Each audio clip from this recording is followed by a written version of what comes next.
लेकिन आपको तो दिन रात हिंदू मुसलमान में उलझा रखा है, हिंदू मुसलमान में उलझा रखा है। इन बेईमानों ने सिर्फ एक फार्मूला सीखा है। भारतीय जनता पार्टी के लोगों के पास एक ही फार्मूला है। कहते हैं नौजवानों, तुम्हें बेरोजगार रखेंगे, नौकरी मांगोगे तो लाठियों से पिटवाएंगे, लेकिन वोट भारतीय जनता पार्टी को देना, क्योंकि हम मुसलमानों को ठीक कर रहे हैं। माताओं और बहनों, महंगाई से भले ही तुम्हारे घर का चूल्हा ना जले, भले ही महंगाई के बोझ के तले दब जाना, लेकिन वोट बीजेपी को देना, क्योंकि हम मुसलमानों को ठीक कर रहे हैं। किसान भाइयों, भले ही तुम्हारे किसान की फसल का दाम तुमको हम ना दे पाए, भले ही कर्ज के बोझ के तले आत्महत्या कर लेना, लेकिन मरने से पहले अपने परिवार को बोल के जाना, वोट बीजेपी को देना, क्योंकि हम मुसलमानों को ठीक कर रहे हैं। व्यापारी भाइयों, भले ही मक्खी मारते रहना, तुम्हारा व्यापार चौपट हो जाए, बर्बाद हो जाए, चिंता मत करना, लाइन में लग के वोट बीजेपी को देना, क्योंकि हम मुसलमानों को ठीक कर रहे हैं। इन बेईमानों ने मुसलमानों को ठीक करने के नाम पर पूरे हिंदुस्तान का बेड़ा गर्क कर दिया।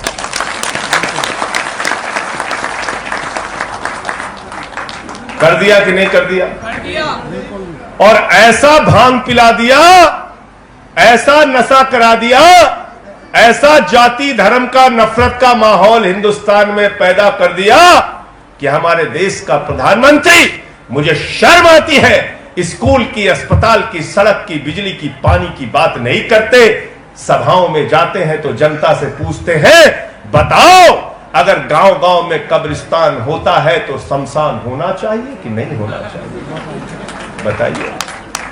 देश का प्रधानमंत्री इतना बड़ा अपशकुनी, इतना बड़ा ऐसी दुर्भाग्यपूर्ण बात करने वाला, और भारतीय जनता पार्टी एक अपशकुनियों की पार्टी है। इन बेईमानों ने पूरे चुनाव में कहा शमशान बनाना है, शमशान बनाना है। कोरोना की महामारी में गांव गांव में शमशान बन गया। बन गया नहीं बन गया? बन गया कि नहीं बन गया? इसलिए इनसे सावधान हो जाओ।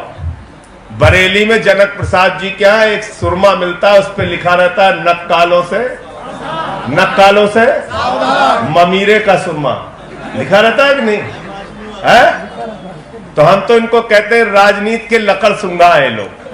हमारे बचपन में लकड़ी सुंगाने वाले लोग आते थे, लकड़ सुंगा के लकड़ी घर लूट ले जाते थे। ये जहर खुरानी गैंग के लोग हैं, रेलवे में चलता है जहर खुरानी गैंग। नशा सुंगाया, सामान लूट लिया, यही काम ये लोग कर रहे हैं। आपको बेरोजगारी दी, आपको अशिक्षा दिया, आपको बदहाली दी, और आपको नफरत की आग में झोंक के आपका वोट लेते रहते हैं। ये वो पार्टी है जो हर मुद्दे पर फेल रही। नौजवानों को कहा 2 करोड़ नौकरी हर साल देंगे, वादा फेल हो गया। लोगों ने पूछा कितनी नौकरी दी, मांगा 22 करोड़ लोगों ने, नौकरी दी 7 लाख। किसानों को कहा फसल का दाम 2 गुना करेंगे, आमदनी 2 गुना करेंगे। किसानों ने पूछा हमारा हाल क्या है जरा बताओ, गेहूं की खरीद कम कर दी, राशन भी बंद कर दिया, और कहा राशन का पैसा देना पड़ेगा। चुनाव खत्म, राशन खत्म।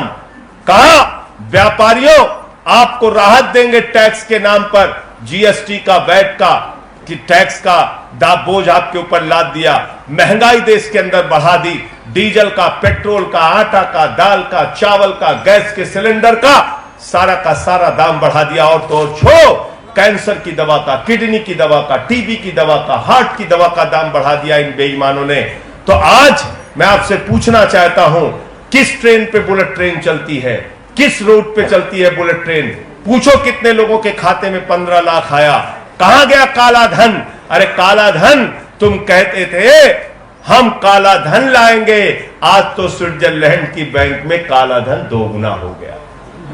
किसका है काला धन? ये किसका काला धन है? भारतीय जनता पार्टी वाले भ्रष्टाचार की वॉशिंग मशीन है। जितने बेईमान इनकी पार्टी में आ जाते हैं सब ईमानदार हो जाते हैं। मुकुल राय जब तक टीएमसी में बेईमान, इनकी पार्टी में आ गए ईमानदार। ये बेईमानों को ईमानदार बनाने की वॉशिंग मशीन इन लोगों ने खोल रखी है। ऑपरेशन लोटस चला रहे हैं, विधायक खरीद रहे हैं। दिल्ली में अरविंद केजरीवाल जी की सरकार को गिराने की कोशिश इन्होंने की, जो प्रयोग शिंदे पे इन्होंने सफल किया, सिसोदिया ने वो प्रयोग फेल कर दिया और कहा यहां पे ऑपरेशन लोटस चलने नहीं देंगे। हमसे पूछ रहे थे एक टीवी चैनल पे भाजपा के प्रवक्ता, बोले संजय जी आप लोग बार बार ऑपरेशन लोटस कह के हमको बेइज्जत कर रहे हैं, हमने आपके विधायक कहां खरीदा हमको बताओ।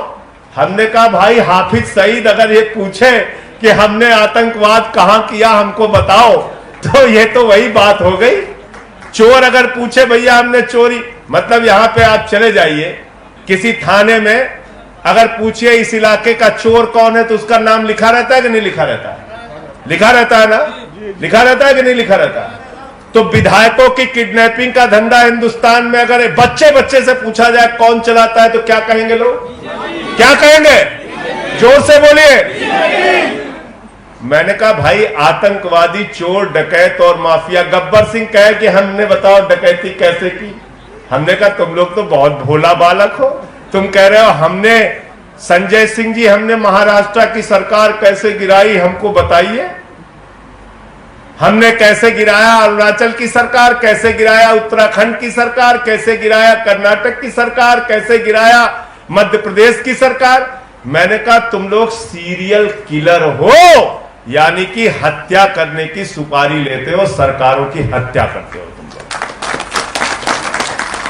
और इतने बड़े बेईमान हो, उपदेश देते हो हम लोगों को। तुम्हारी पार्टी का राष्ट्रीय अध्यक्ष बंगारू लक्ष्मण कैमरे पर रक्षा सौदे में दलाली लेते हुए पकड़ा गया 1 लाख रुपए की। हमको उपदेश दे रहे हो, हमको उपदेश दे रहे हो। भारत के रक्षा सौदे में दलाली खाने वाले लोग हमको उपदेश दे रहे हैं। राफेल के जहाज में दलाली खाने वाले लोग हमको उपदेश दे रहे हैं। आप जरा कल्पना कीजिए और सोचिए दोस्तों, अग्निवीर योजना ये लोग लेके आए, कह रहे 17 साल में सैनिक बन जाओ, 4 साल नौकरी करो, 21 साल में पूर्व सैनिक बन जाओ, उसके बाद कटोरा लेके घूमो, कटोरा लेके घूमो। हमने पूछा क्या नौकरी दोगे? अरे कहीं धोबी का काम कर लेंगे, झाड़ू लगा लेंगे, कहीं ड्राइवर बन जाएंगे। हमने कहा और? अरे बोले बीजेपी के दफ्तर पे सिक्योरिटी गार्ड की नौकरी दे देंगे। हमने कहा वाह बेटा, तुम्हारा लड़का जैसा हजारों करोड़ बीसीसीआई में लूटेगा और हमारा लड़का तुम्हारे दफ्तर के सामने सिक्योरिटी गार्ड बनेगा, ये व्यवस्था हम चलने नहीं देंगे। हमारे नौजवानों को भी काम चाहिए।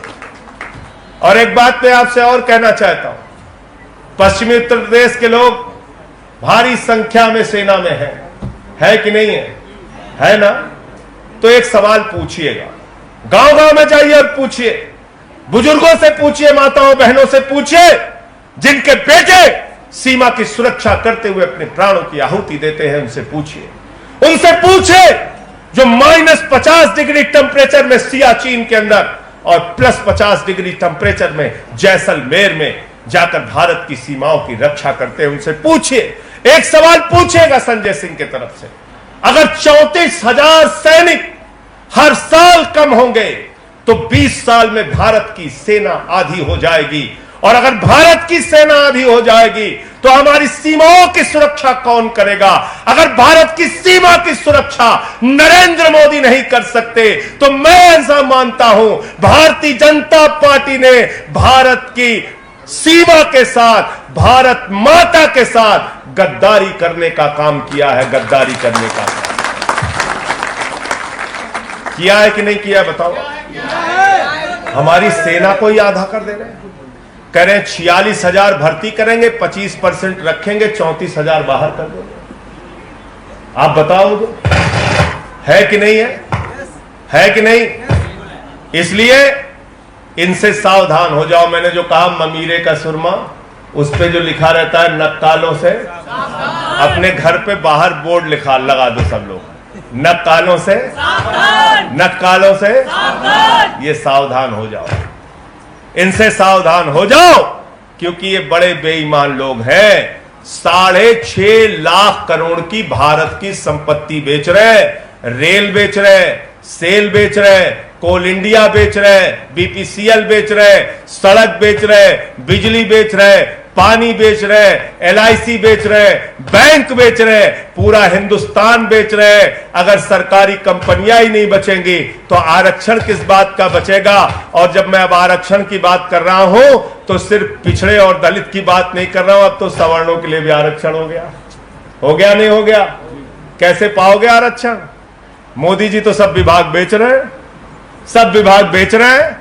अभी पत्रकारों ने मुझसे कहा, बोले रे संजय जी आपको मालूम नहीं है वो ऐसा है इसलिए बेच रहे हैं मोदी जी क्योंकि विभाग घाटे में जा रहे हैं। अरे मैंने कहा दुनिया का एक व्यापारी पकड़ के लाओ जो घाटे के सामान खरीदता। घाटे के सामान खरीद रहे हैं लोग, घाटे के सामान खरीद रहे हैं। एयरपोर्ट बेच दिया, पोर्ट बेच दिया, सब कुछ बेच रहे हैं लोग। मोदी जी क्या कहते हैं? भारत माता की जय, हम भारत की रेल बेचेंगे। भारत माता की जय, हम कोल इंडिया बेचेंगे। भारत माता की जय, हम भारत की बैंक बेचेंगे। केजरीवाल जी कहते हैं भारत माता की जय, हम अपने बच्चों के लिए स्कूल बनाएंगे।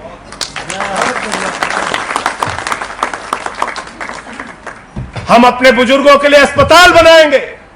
हम अपने माताओं बहनों को बस की यात्रा फ्री देंगे। हम अपने बुजुर्गों को निःशुल्क तीर्थ यात्रा कराएंगे। और याद रखना, भारत माता की जय भारत को तरक्की के रास्ते पर ले जाने से होगा। भारत माता की जय झूठ बोलकर और भारत की संपत्ति बेचकर नहीं होगा। आप सबका बहुत बहुत शुक्रिया, बहुत बहुत धन्यवाद।